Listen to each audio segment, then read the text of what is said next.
Hi guys, K-Movie Recapped here. Before we start, warning. Spoilers ahead. Today, I'm going to explain a 2019 Korean mystery thriller movie called The Culprit. This movie tells the story of a man seeking retribution for his murdered wife. When he cannot rely on the police investigation, the husband, Young-Hoon, takes matters into his own hand to track his wife's killer. But, instead of justice, a dark truth is waiting for him at the end of his investigation. Make sure to watch until the end to uncover the bitter truth Young-Hoon found out. The story starts with Jun-sung, which is Young-Hoon's best friend, running towards Young-Hoon's apartment, only to find out that the apartment has been turned into a murder scene with many policemen and detectives doing an investigation. He enters the apartment and sees a lady on a bed, covered in blood, lifeless. Shocked by the scene he sees, he becomes petrified. After gaining back his senses, he tries to search for his best friend. But a detective cast him out from the murder scene. Outside the apartment, he finds his best friend, Young-Hoon, crying and mourning. The lifeless lady inside the apartment turns out to be Young-Hoon's wife, killed by an unknown person. 2 weeks after the incident, the police arrested Jun-sung. They found his hair at the crime scene. Young-Hoon cannot believe it, he is his best friend. They hang out multiple times at his apartment, which can explain why his hair is at the crime scene. The police say that they found the hair at the blood pool near the victim's mouth, which makes them believe that he was present at the time of the murder. Jun-sung's wife, Dae-yeon, also cannot believe what the police said. But she cannot prove that his husband was at home at the time of the murder because she was at her sister's house at that time. The CCTV around the crime scene also could not give much information because it was raining heavily that night. Moreover, the police found text messages on Jun-sung's phone. The last person that contacted the victim was Jun-sung. Because Dae-yeon is also a suspect, they interrogate her alone. While interrogating her, the police said that the evidence tells that this might be a love affair case. They also say that they cannot find the victim's phone and the killer might be someone close with the victim. Dae-yeon does not believe it, because despite his husband being close with the victim during college, he is the one who fixed the victim with Young-Hoon. But after the police showed her the text message between her husband and the victim, she realized that his husband might be hiding something from her. After the interrogation is over, Dae-yeon confronts her husband about the evidence the police showed her. On the day of the murder, they had a big fight. It turns out that after that fight, Jun-sung went to meet the victim. Jun-sung says that he just went there to ask for a piece of advice since they are close. He saw someone suspicious there, but he also says to not tell anyone about it, not even to his lawyer, because it will just confirm that he was present at the murder scene. He begs Dae-yeon to trust him and reassure her that it is not what it looks like. Some time has passed, it's now 5 months after the murder. Young-Hoon gets a call from the police. They ask them to come to the police station to pick up his wife's personal belongings. The murder case has been closed, and Jun-sung has been officially convicted as the murderer by the court. While picking up his wife's belongings, he sees some of the investigation documentation and becomes angry. He tries to take the whole box. The police stop him, but eventually, they let him take it. After that, he goes back to his motel. He meets Dae-yeon in front of the motel. She calls him but he ignores her.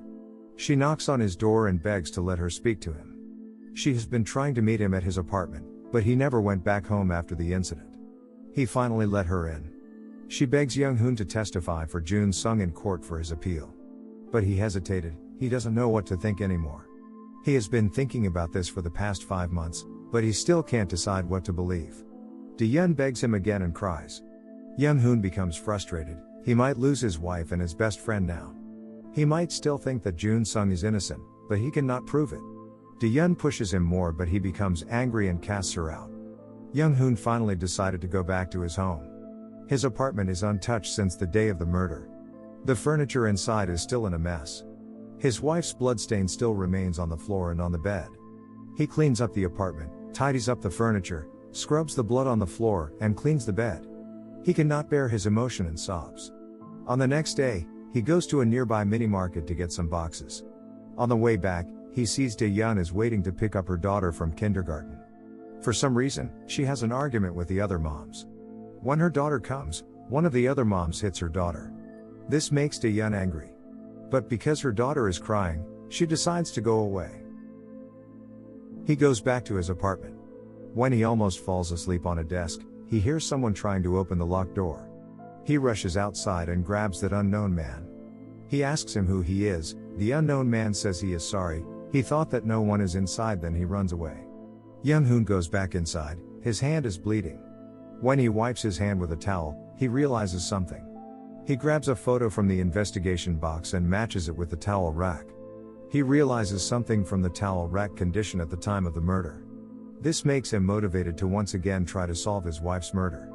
He takes all the investigation photos from the box, learns them, then recreates the murder scene as similar as possible. He then tries to reenact all of the possible scenarios to find out what really happened on that night. On the next day, Dae-yeon visits him. She freaks out when she sees the fake blood on the bed. Young-Hoon says to her that he made that. He explains to her that he is trying to recreate the crime scene. He tells her that he is trying to get the real answer so that he can move on with his life, either hating or forgiving them. He shows her what he has found out so far. The towel rack with his wife's undies was covered at the time of the murder. If it was Jun-sung that visited her, she would have moved the towel rack. That means someone just dropped for a while, or she didn't mind showing those undies to that visitor. That's why he thinks that it was not Jun-sung who visited his wife that night. The towel used to cover his wife's face was also a gift from Jun-sung that he specifically chose the rainbow design on it. If the killer was him, he would have recognized it and used another towel to cover the victim's face. Those things still cannot tell the identity of the killer, but he is sure that it was not Jun-sung. Despite this explanation, the police still think that this is an affair and Jun-sung is the killer. Young-Hoon says that he will testify on Jun-sung's appeal court, but he begs Dae-yeon to help him find the killer. On the day after that, she comes there again to help Young-Hoon with the investigation. But Young-Hoon is not there. She calls him and he says that he will be there shortly.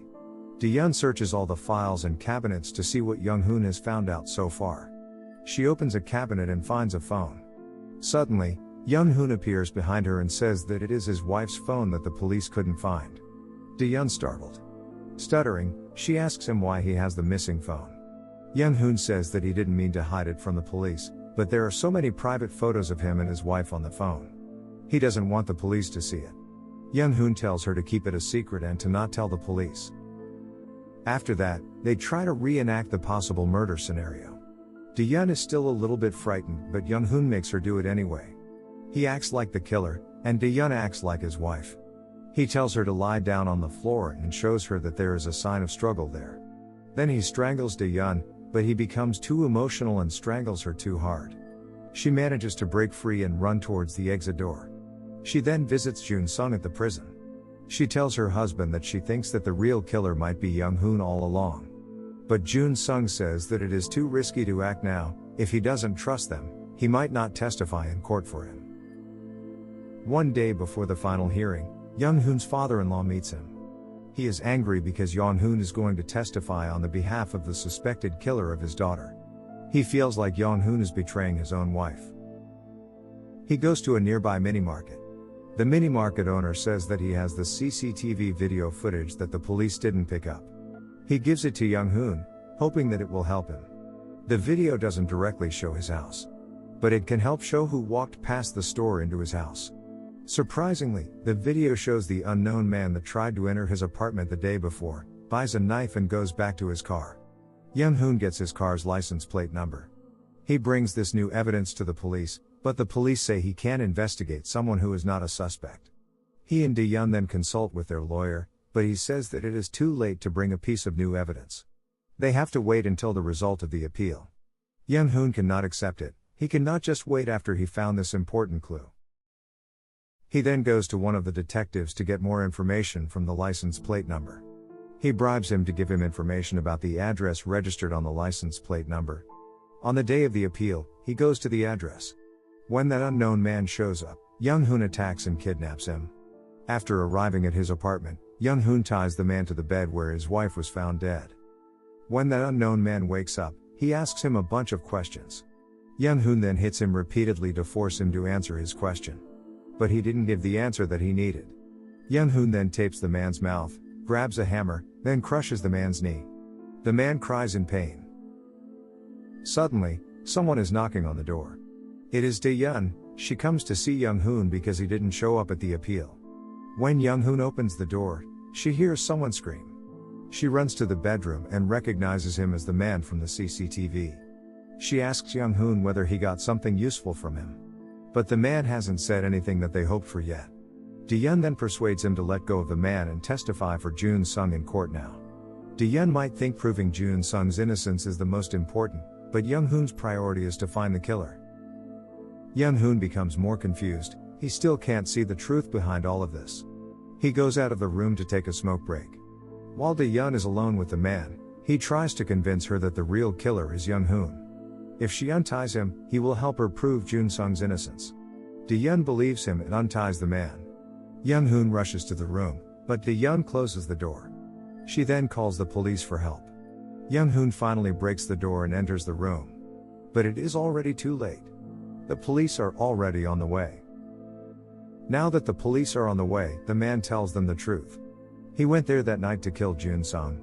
When Young-Hoon asks the reason, the man tells him to ask Dae-yeon. Dae-yeon seems to be hiding something. Young-Hoon doesn't have any other option. He unties the man to let him speak. It turns out that Jun Sung is having an affair with the man's wife. She is one of the moms at Dae-yeon's daughter's kindergarten with whom Dae-yeon had an argument a couple of days ago. That night, the man was following Jun Sung, thinking that he might meet his wife somewhere. When the man saw Jun Sung enter an apartment, he snapped and bought a knife at the mini-market. He then confronted Jun Sung at that apartment, but when the door opened, Jun Sung was not with his wife, he was with the victim. Dae-yeon falls silent because she already knew this. Jun Sung told her when she visited him before. The police have come, they are knocking on the door. The man shouts for help. Dae-yeon holds the man down and begs Young-Hoon to not open the door. Young-Hoon must choose, should he believe the man or help Jun Sung? Dae-yeon once again begs him to help her. He doesn't have to testify at the appeal, he just needs to not tell about what the man said to the police until the appeal is over. He drops the hammer and walks towards the door. Dae-yeon tries to hold him, but the man prevents her. Suddenly, Dae-yeon bashes the man's neck with the hammer, killing him. The police keep knocking on the door. Dae-yeon offers him to frame the man together, so she can save Jun Sung, but Young-Hoon becomes petrified. When the police break the door, Young-Hoon still hasn't answered, so Dae-yeon bashes her own stomach with the hammer to make it look like Young-Hoon is the perpetrator. The police come inside and arrest him. After that, Jun Sung is released. His lawyer explains to him that Young-Hoon is now arrested for the murder of his wife and Dae-yeon is not at the hospital. He then goes to pick up his daughter. While driving, he opens a bag and feels something weird inside. He stops the car and looks inside the bag. He found a knife, covered in blood. At that moment he realized that the killer is not Young-Hoon. It's his wife, Dae-yeon. It turns out, on that night, she sees Jun Sung leaving the victim's apartment. We know from before that Jun Sung is indeed having an affair, but not with the victim. He was there because the victim also found out about the affair and wanted to talk about it. Dae-yeon knocks on the victim's apartment door. Since she knows her, she lets her in. She asks her if Jun Sung was just here. The victim said no, which makes Dae-yeon sure that they are having an affair. Dae-yeon snaps. She slaps and strangles her. She grabs a knife and then stabs her on the stomach. She then wipes the blood and covers the victim's face with a towel before leaving the scene. Subscribe to watch more videos like this, turn on notifications, and leave a like and comment to help the channel out. Thank you for watching, and see you next time.